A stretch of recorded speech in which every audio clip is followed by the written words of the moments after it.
Si Luka at itong si Dennis Schroeder ay papunta na ng Pilipinas para sa final phase ng World Cup. Sa September 6, makakatapat ng Slovenia ang Canada. So ready na yung magki-crave dito kay Luka.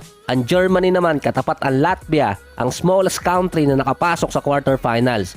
Bago kasi magtapat yung dalawang teams na yun or apat na teams pala na yun, Lithuania versus Serbia, tapos Italy versus Team USA, September 5. Ang aabangan talagang game dyan, yung Italy versus Team USA dahil may backstory dyan. Una, pinili kasi ni Paolo Banchero ang Team USA kesa Italy na di umano, niloko ni Paolo ang Italy dahil naghanda na sila noon para i-promote talaga siya bilang player nila.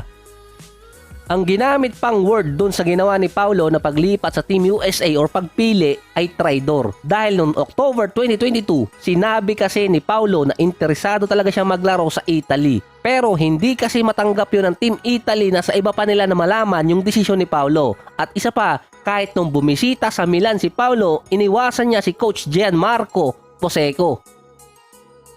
Ang tatay kasi ni Paolo na si Mario ay Italian descent, dual citizen, nakasecure si Paolo ng Italian passport noong 2020 para maging eligible sa Team Italy or Team USA. 18 years old na noon si Paolo.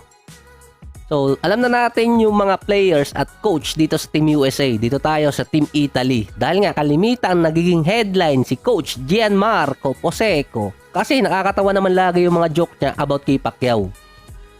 Yung iba mga Filipino fans na nababasa ko sa comment section, pakonsuelo di ob-ob di umano yung mga sinasabi ni coach sa interview, lalo na nung tinalo nila ang Gilas. Pero siya yung isa sa pinaka-genuine coach na nakita ko talaga dito sa Eurobasket or Europe.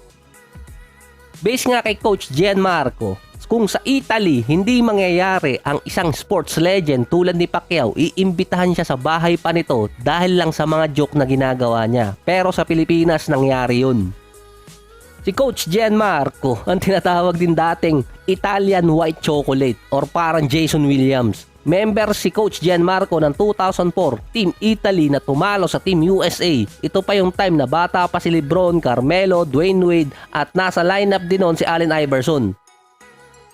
Ginamitan noon ng Italy ng zone defense ang Team USA tapos pumapasok pa yung mga 3-point shooting nila. Si Coach Gianmarco din ang nag-handle ng team since 2022. Dati viral pa yung video niya na bigla niyang niyakap si Giannis after to ng game versus Serbia. Naging kilala kasi si coach dahil sa kanyang mga outside antics. So napapanood nyo na malamang yun sa mga video. Tinawag pa na most entertaining coach ng Eurobasket si Coach Gianmarco. Yung mga antics kasing ginagawa niya, hindi lang basta-basta yon. Dahil sinasabing ginagawa niya yon para ma-fired up yung kanyang team. So may nakita lang kasi akong video sa Facebook na para nakikipag-away itong si Coach Gianmarco. Pero yung time na yon ay nung nanalo sila versus Serbia. Dahil siya ang isa sa nakahuli kung paano pigilan si Jokic. May play kasi siyang ginagawa noon na parang pinaglalaho niya si Jokic kapag nasa depensa. Magkatapat doon ng Italy at Serbia sa knockout stage ng Eurobasket. Sa game din na yon kaya naging emotional talaga siya dahil natanggal siya sa game dahil sa dalawang technical. At isa pa, yun din ang sinasabing biggest upset sa Eurobasket. Dahil yung Serbia at Montenegro nung time na naglalaro pa si Coach Gianmarco, iisa pa lang ang bansa na yun. At doon nga nila tinalo yung Serbia. Yun nga lang, pagdating ng second round, nakabangga naman nila ang France. Yun ang nag-iisang game na umabot ng overtime at nanalo pa ang France dun. Sa FIBA World Cup naman, tinalo ulit ng Italy ang Serbia. Pero ibang team na to kung ikukumpara mo ng 2022 Eurobasket team ng Serbia. Dahil din sa game ni Fontecchio. Sa time kasi ni Coach Gianmarco, ay nanalo ang Italy ng silver medal sa 2004 Olympics. Tapos siya ulit ang nakapagdala sa Italy sa quarterfinals since 1998.